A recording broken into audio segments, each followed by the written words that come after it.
Hello everyone, welcome to S academy. स्वागत है आप सभी का। सभी को बहुत बहुत जो है बधाई। All the best for your exam. Exam चल रहे होंगे बहुत सारे बच्चों का, और 10th का ऑलरेडी एग्जाम समाप्त हो चुका है, तो बहुत सारे कंफ्यूजन होते हैं बच्चों को। अभी आई थिंक जो है ना 11th का एग्जाम अभी फिनिश नहीं हुआ है, सारे पेपर। और 10th का ओवरऑल खत्म हो चुका है, और अभी 6 to 9 अभी चल रहे हैं, मतलब 8 तक कुछ एग्जाम। और 9th का खत्म हो चुका है, 11th का कुछ रह रहा है पेंडिंग, और 12th का तो अभी कई सारे एग्जाम रह रहे हैं।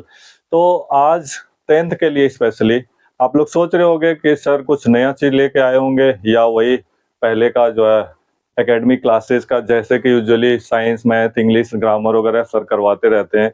तो क्या आपने सोचा कि हो सकता है इस बार सर कुछ नया चीज लेके आ रहे होंगे? बिल्कुल जी हाँ, मैं एनबी सिंह, स्वागत है आपका। और अगर आप इस वीडियो के लास्ट तक बने रहेंगे तो मैं आपसे वादा करता हूं कि आपके ये जो डाउट्स है ना, कि ये 4 महीने हम क्या करेंगे, 4 महीने हम गांव जाएंगे, नानी के यहाँ, मामा के यहाँ घूम के आएंगे, मासी के यहाँ घूम के आएंगे, हिल स्टेशन जाएंगे।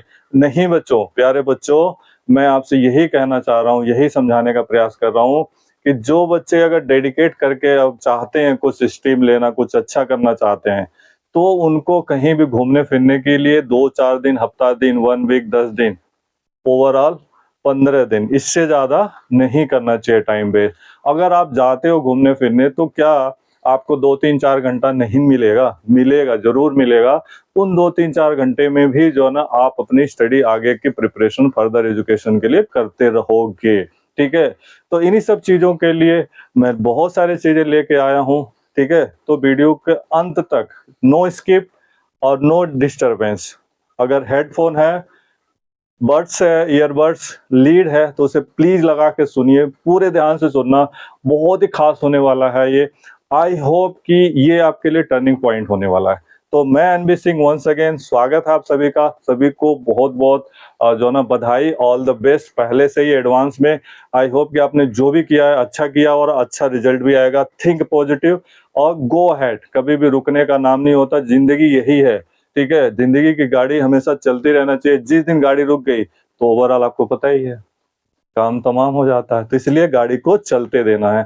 ठीक है, जब तक अपना एम, अपना मकसद पूरा ना हो जाए। तो बात करते हैं, टाइम वेस्ट नहीं करते हैं। तो आफ्टर 10th क्या करना चाहिए हमें? What should we do after 10th? We have a lots of confusion, specially the young teens. Those guys have a completed 10th exam. Now they are the waiting for the result. They have a lots of confusion. So this is the platform, this is the time, this is the you can say session. इस session के बाद I promise आपको बहुत सारे confusion, बहुत सारी चीजें clear होने वाली है। तो देखते हैं, स्टार्ट करते हैं। ठीक है, एक ऐसा सेशन जो आपके लाइफ के लिए बहुत ही टर्निंग होने वाला है। ठीक है, तो आफ्टर 10th क्या करना चाहिए हमें, तो देखते हैं। आफ्टर 10th बच्चों के पास बहुत सारे डाउट्स होते हैं कि क्या करें। कुछ बच्चे सोचते हैं कि हमें पीसीएम लेना, पीसीबी लेना है, कोई कहता है आर्ट्स लेना है, कोई कॉमर्स लेना है। तो सारे चीजों के बारे में बताएंगे। आप अपने पेरेंट्स से डिस्कस करिए। देखिए, ना पेरेंट्स पढ़ेंगे, ना मैं पढ़ूंगा, ना आपके रिलेटिव पढ़ेंगे, ना नेबर पढ़ेंगे।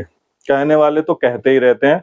आपको जिस सब्जेक्ट पे अच्छी कमांड हो, जिस चीज में आपको इंटरेस्ट हो, जिसमें आप अच्छा कर सकते हो, आपको सोचना है वो चीज के बारे में। आपको वो करना है कि आगे उसी के आपको प्रोफेशन बनाना, आपको उसी के बिहाफ पे आगे अपनी पढ़ाई करनी चाहिए। मेरा एडवाइस है, अपने 20 साल का एक्सपीरियंस का, मैं यही कहना चाहता हूँ कि कभी मैं भी साइंस स्ट्रीम से भी कर रखा हूँ, कॉमर्स से भी कर रखा हूँ। मेरा मानना है कि कोई स्ट्रीम मायने नहीं रखता, जिसमें आपको सक्सेस मिल जाए। बच्चों, ये मेरी बात जो है ना ध्यान से सुनना, कि जिसमें आपको लगे कि मुझे कामयाबी मिल जाए। आप आर्ट सेक्शन से भी यूपीएससी तक क्रैक कर सकते हो, ऐसी बात नहीं है। ठीक है, तो देखते हैं 10th के बाद हम क्या कर सकते हैं। ठीक है, आफ्टर 10th हमारे पास क्या क्या स्कोप होता है। ठीक है, पहली चीज एक एक करके समझेंगे। देखिए, एक होता है ट्रेडिशनल और एक होता है प्रोफेशनल, राइट। तो एक ट्रेडिशनल कोर्सेज होता है और एक प्रोफेशनल कोर्सेज होता है। ट्रेडिशनल में क्या होता है, जो हम अमूमन सुनते आए हैं करते आए हैं, और हमारी फैमिली यही रिकमेंड करती है। स्पेशली जो लोग यूपी बिहार से बिलोंग करते हैं ना, 80% लोग यही सोचते हैं हमारा बच्चा साइंस से करेगा, पीसीएम करेगा, पीसीबी करेगा।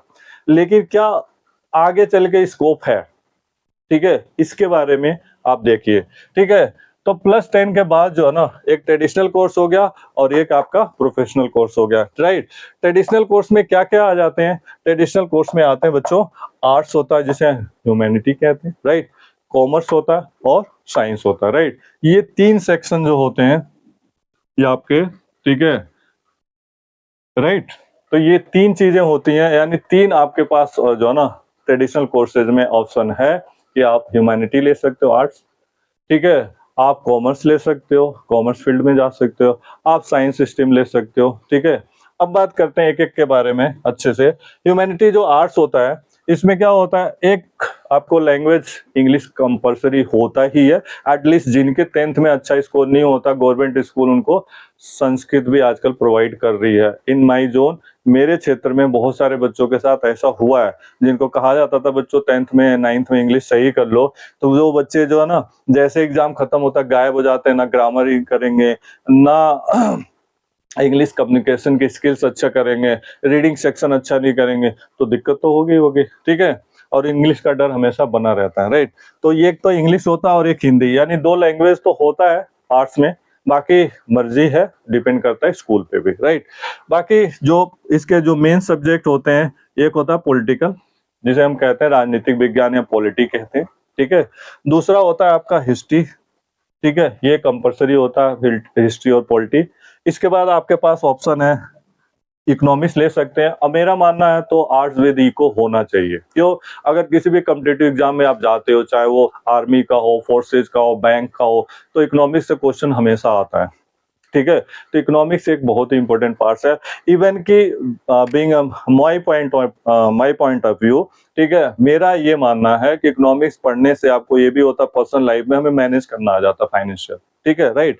तो ये होना चाहिए। इसके बाद जो है ना चौथा आपका ज्योग्राफी है। इसके बाद आपके पास ऑप्शनल है, ठीक है, 4 सब्जेक्ट है मेन, उसके बाद एक लैंग्वेज आप ले सकते हो। आगे के जो सब्जेक्ट हैं जैसे एआई हो गया, कंप्यूटर हो गया, आईटी हो गया, सोशियोलॉजी हो गया, फिजिकल एजुकेशन हो गया, होम साइंस हो गया, ऐसे बहुत सारे सब्जेक्ट हैं।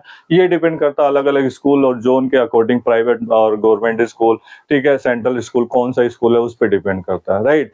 तो ये चीज आप कर सकते हो। अच्छा, ये तो आप कर सकते हो 11th 12th ट्रेडिशनल 2 साल आप लगाओगे, लेकिन ये चीज का जो है ना माइंड में रख के करना है आपको कि हमें आगे करना क्या है, हमें किस फील्ड में जाना है, राइट। ये चीज होना चाहिए आपको, ठीक है। अगर ये चीज नहीं क्लियर होगा तो फिर वही चीज होगा कि मेरा फ्रेंड, मेरा भाई ये ले रहा है तो मैंने भी ऐसे ले लिया था, ठीक है। ज्यादातर बच्चे ऐसे ही कहते हैं। अक्सर मैं बच्चों से पूछता रहता हूँ, खासतौर से अभी जैसे ही एग्जाम फिनिश हुआ लास्ट डे में, मैंने बच्चों से डिस्कस किया था इसके रिगार्डिंग। बहुत सारे बच्चों के क्वेरीज थे, तो मैंने पूछा, मेरे क्वेश्चन थे कि आप क्या करोगे, तो बच्चे वही कह रहे सर क्या करना चाहिए। भाई इसमें मैं क्या सजेस्ट करूं, आपकी फैमिली और आप देखो, ठीक है। मैं सजेस्ट कर सकता हूं लेकिन मानना ना मानना आपका काम है, ठीक है। अगर मैं सजेस्ट करूंगा तो हो सकता है बाद में आप मुझ पर ब्लेम भी करो, अच्छा नहीं होता। तो बच्चों ये मैं आप पे छोड़ता हूं, ठीक है। मैं सजेस्ट कर सकता हूं as a tutor, as a advisor, as a teacher, as a faculty, मैं आपको सजेस्ट कर सकता हूँ, ठीक है। ये सब्जेक्ट है main subject, political, history, economics, geography, ये सब्जेक्ट होते हैं। इसके साथ लैंग्वेज हिंदी इंग्लिश होता है।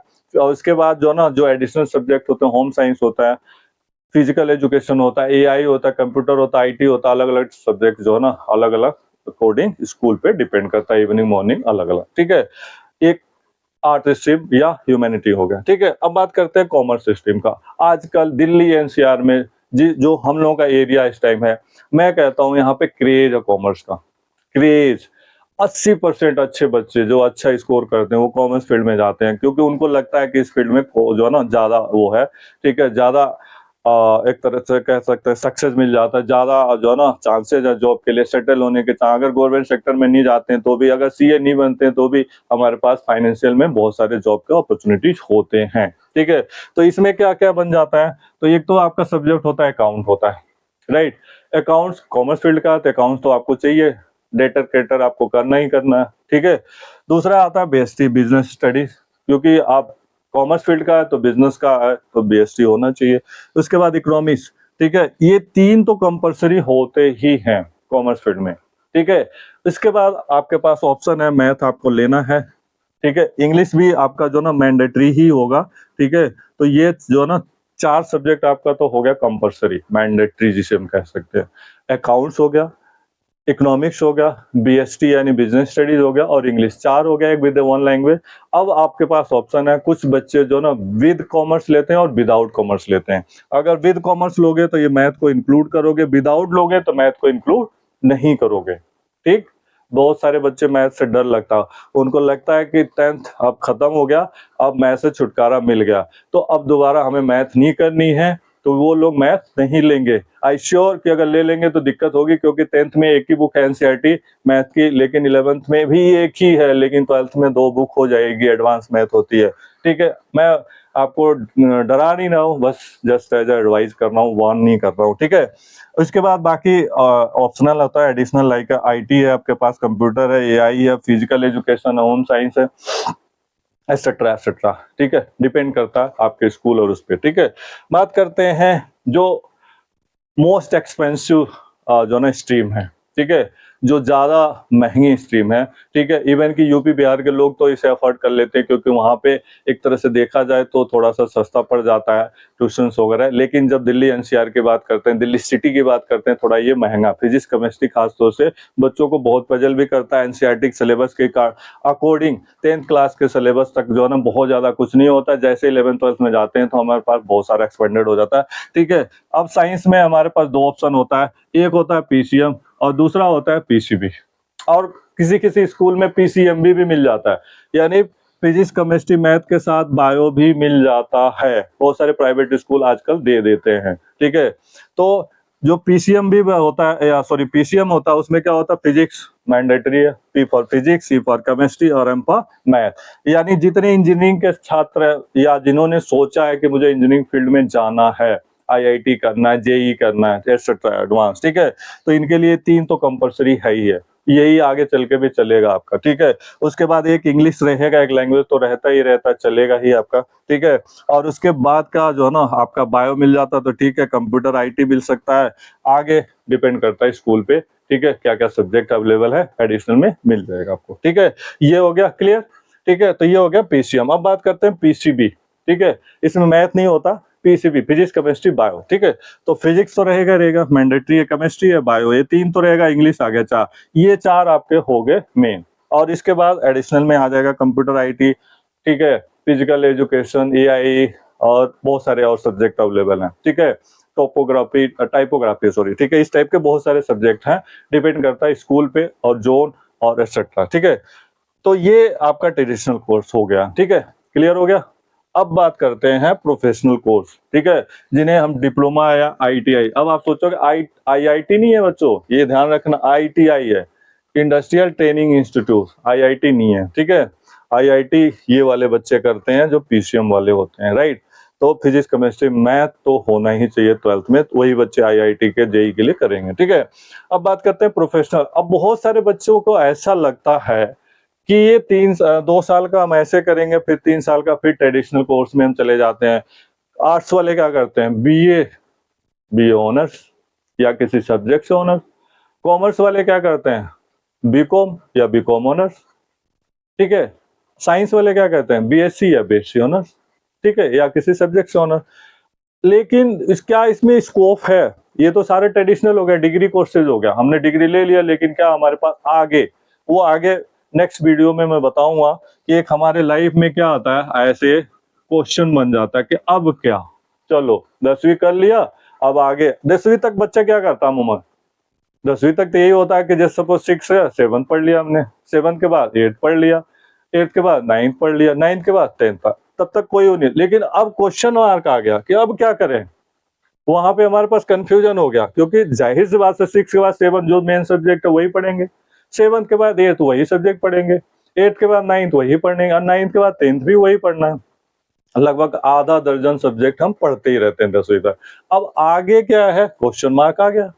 क्वेश्चन मार्क क्या है कि भाई आगे क्या करना है, कौन सा स्ट्रीम से हमें सक्सेस मिलेगा, कौन सा मेरा फ्रेंड, कौन सा मेरे रिलेटिव, कौन सा चाचा ताऊ सॉरी जो ना हमें रिकमेंड कर रहे हैं कि आप दिल्ली एनसीआर में या दिल्ली में रहते हो तो आपको ये पढ़ाना चाहिए, यहाँ फैसिलिटी एक्सेट्रा। ठीक है, लेकिन क्या उसके बाद हमें सक्सेस मिल जाएगा, वहां पे क्वेश्चन मार्क है। ठीक है, आपने वो कर लिया, पीसीएम से कर लिया, उसके बाद बीएससी कर लिया, बीएससी के बाद फिर क्वेश्चन मार्क आएगा, पहले तो 12वीं करोगे फिर क्वेश्चन मार्क आएगा, अब क्या, ठीक है। और उसके बाद मतलब 12वीं आप सपोज करो पीसीएम से कर लिया, तो वहां पे एक क्वेश्चन मार्क आ गया, अब क्या करें, इंजीनियरिंग में जाएं या बीएससी करें या कोई और कोर्स, बीएससी नर्सिंग और ऐसे बहुत सारे ऑप्शन होते हैं, ठीक है। तो अब क्वेश्चन मार्क हमारा पीछा नहीं छोड़ता, कब तक, जब तक हम सेटल नहीं हो जाते। मेरा मकसद यही है बताने का, ये सेशन वो करने का, कि आपको अपने बजट के हिसाब से, अपने फाइनेंशियल कंडीशन के हिसाब से, अपने पेरेंट्स के हिसाब से, मैं नहीं कह रहा मेरे हिसाब से, क्योंकि आपके पेरेंट्स ही आपको सब कुछ प्रोवाइड करने वाले हैं, क्योंकि जब एक बार लाइफ में टेंशन चालू हो गई तो पढ़ाई नहीं हो सकती, ठीक है, ये ध्यान रखना, चाहे वो सीए हो, चाहे आईआईटी हो, चाहे कोई से भी है, चाहे डॉक्टरी हो, कुछ भी हो, ठीक है। तो जैसा पेरेंट्स कहते हैं वैसा, ठीक है। तो क्वेश्चन मार्क पे मैं इसलिए कह रहा हूँ, इसके लिए मैं एक अलग से स्पेशल सेशन बना रहा हूँ वीडियो, ठीक है। तो आपको बताऊंगा मैं +2 के बाद जो ट्रेडिशनल कोर्स, प्रोफेशनल कोर्सेज कौन कौन से होते हैं, और उन कोर्सेज के बाद भी हमारे पास जो क्वेश्चन मार्क है वो पीछा नहीं छोड़ता। बहुत सारे बच्चे जो ना डबल एमए, डबल जो ना क्या कहते हैं पीएचडी तक करके बैठे हुए हैं, लेकिन उनके पास भी अभी भी क्वेश्चन मार्क पीछा नहीं छोड़ा कि क्या हम करें आगे, हमारे पास क्या ऑप्शन है, ठीक है। बात करेंगे प्रोफेशनल कोर्स, डिप्लोमा और आईटीआई की, ठीक है। तो इसमें क्या होता है, डिप्लोमा मतलब हो गया पॉलिटेक्निक, 3 साल का जो ना हमारे पास डिप्लोमा कोर्सेज होता है। और बहुत सारे बच्चे हमारे पास भी प्रिपरेशन करके, मैं उन बच्चों के लिए स्पेशली कहता हूँ जो इनको लगता है कि 3-4 महीना हम क्या करेंगे, वेट करेंगे, ऐसे हमारा पढ़ाई बेकार हो जाएगी। मैं बोलता हूँ भाई पॉलिटेक्निक का एंट्रेंस का एग्जाम दे दो, फॉर्म डालो, आप तैयारी करो, यही चीज पढ़ना है जो आपने 10th में पढ़ाई करी है, 9th में साइंस, मैथ और थोड़े से क्वेश्चन आते हैं, कंप्यूटर और इंग्लिश के अब इंक्लूड हो गए, ठीक है। इंग्लिश के तो पहले ही थे 15, अब इन कंप्यूटर थोड़े से हुए, ठीक है। तो फिजिक्स केमिस्ट्री मेनली होता, फिजिक्स केमिस्ट्री मैथ वही आ जाता है इसमें, ठीक है। इंटेंस अगर रैंक अच्छी आती है तो अच्छे अच्छे कोर्स कॉलेज मिल जाते हैं, गवर्नमेंट कॉलेज मिल जाते हैं, प्राइवेट कॉलेज मिल जाते हैं। गवर्नमेंट कॉलेज मिल जाते हैं, फीस कम होती है दिल्ली में, दिल्ली के पॉलिटेक्निक के कॉलेजों की, कुछ कॉलेजों की बहुत मान्यता होती है, बहुत ज्यादा वहां पे कंपनियां आती है, आईटी लेवल की एमएनसी कंपनियां हायर करती है फाइनल ईयर के बच्चों को, ठीक है। क्या क्या इसमें ऑप्शन होता है, तो कंप्यूटर साइंस कर सकते हो, सीएस कर सकते हो, केमिकल इंजीनियरिंग कर सकते हो, सिविल से कर सकते हो, ड्राफ्ट्समैन से, robotic science, computer AI, para. अब इसके अलावा 10वीं के बाद आप पैरामेडिकल कोर्सेज भी कर सकते हो, जो लोग मेडिकल यानी बायो से होते हैं, ठीक है। कंप्यूटर डिप्लोमा कर सकते हो आप 10वीं के बाद से, जैसे कि DCA diploma in computer application और ADCA advance diploma in computer application, ये सब भी ऑप्शन है, इग्नू से लगाए सारे करते हैं, एचएम कर सकते हो, ऐसे बहुत सारे ऑप्शन है, ये प्रोफेशनल कोर्स है, ठीक है। जिनको लगता है कि ट्रेडिशनल से हटके मुझे करना है, क्योंकि आज के डेट में आप देखते हो मार्केट में बहुत सारे लोग डिग्री लेके बैठे हुए हैं। आजादी के टाइम जब हमारा देश 1947 में, इकोनॉमिक्स में भी पढ़ा आपने, पॉलिटिकल में भी पढ़ा है, कि जब देश हमारा आजाद हुआ था तो लगभग 17 to 23%, मेनली क्या 17% पीपल आर लिटरेट, जितनी भी पॉपुलेशन थी 17% लोग साक्षर थे, ठीक है। पढ़े लिखे कितने थे, एजुकेटेड, मुश्किल से 4-5%। तो उस टाइम हमारी समस्या थी बेरोजगारी, अनएम्प्लॉयमेंट, क्योंकि उस समय पढ़े लिखे नहीं थे। और आज आजादी के लगभग कितने साल, लगभग 75 साल से ऊपर हो गया, और आज भी हमारे अनएम्प्लॉयमेंट है, बेरोजगारी समस्या है। लेकिन आज की समस्या क्या हो चुकी है भाई, समय बदला, ट्रेंड भी बदल गया, बेरोजगारी का रूप बदल गया। पहले बेरोजगारी अनपढ़ लोग थे, आज बेरोजगारी पढ़े लिखे लोग जो ना झेल रहे हैं, ठीक है। सबसे बड़ी समस्या आजकल पढ़े लिखे लोगों के पास जॉब नहीं, अपॉर्चुनिटी नहीं है। हमारे जितने भी गवर्नमेंट है, चाहे जितने भी वादे करते हैं, ठीक है, मैं किसी भी पॉलिटिकल इशू पे नहीं जाऊंगा, ना मैं किसी पॉलिटिकल उससे लेना देना है, लेकिन मैं जरूर कहूंगा कि कोई भी सरकार जितनी भी वादे करती है, जिस हिसाब से हमारी पॉपुलेशन बढ़ रही है, और वो हर साल कई लाख बच्चे कंपटीशन में बढ़ जाते हैं, 12वीं करके ग्रेजुएशन करके आ जाते हैं, कंपटीशन को और टफ बना देते हैं, उनके पास जॉब की अपॉर्चुनिटी नहीं बन पाते हैं। सरकार इतना प्रयास नहीं कर रही है कि उनको जो ना एडजस्ट किया जा सके, ठीक है। तो ये सारी चीजें हैं, आपको मैंने बता दिया आफ्टर। लेकिन बच्चों, अगर आप अभी भी डिसाइड नहीं कर पा रहे हो, आप हमारे नंबर पे जो ना कांटेक्ट कर सकते हो, पर्सनली विजिट कर सकते हो, मिल के बात कर सकते हो, हम अच्छे से अच्छा तरीका बता सकते हैं आपको कि क्या क्या करना, क्या करना। लेकिन जो बच्चे ये भी नहीं कर सकते, मैं उनको यही कहूंगा कि अगर आप अभी वेट कर रहे हो कि रिजल्ट आने के बाद ही डिसाइड करना है, मैं आपको एक चीज जरूर सजेस्ट करूंगा कि आप कुछ नहीं करोगे तो एक चीज कर सकते हो, इंग्लिश। अपनी इंग्लिश को अच्छी कर लो। जो लोग बिल्कुल कुछ नहीं करना चाह रहे हैं, वो सोच रहे हैं कि रिजल्ट आएगा, फिर सोचेंगे, घूम फिर के आएंगे, फिर डिसाइड करेंगे, जुलाई तक एडमिशन लेंगे आराम से, जो हमारे फ्रेंड कहेंगे, जो वो कहेंगे। तो उनके लिए मैं ये जरूर कहूंगा, कोई बात नहीं, आप घूमो, एंजॉय करो, सब कुछ करो। एक चीज कर सकते हो, जो इंग्लिश मीडियम वाले बच्चों को भी मैंने देखा है, प्राइवेट स्कूल के भी बच्चों को देखा है, इंग्लिश पढ़ तो लेते हैं, अंडरस्टैंडिंग नहीं होती है।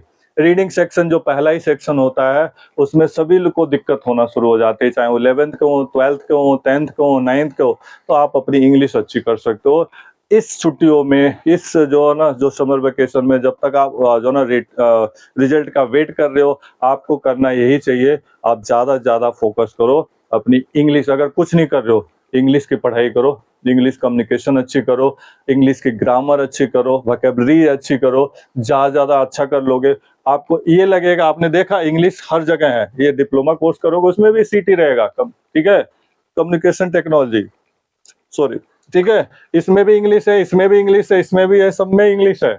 इंग्लिश आपका पीछा नहीं छोड़ेगी। इवन कि मैं ये कहना चाह रहा हूँ कि इंग्लिश मॉडर्न जनरेशन के हिसाब से कहते हैं, life without English is nothing, east और वेस्ट, इंग्लिश इज बेस्ट।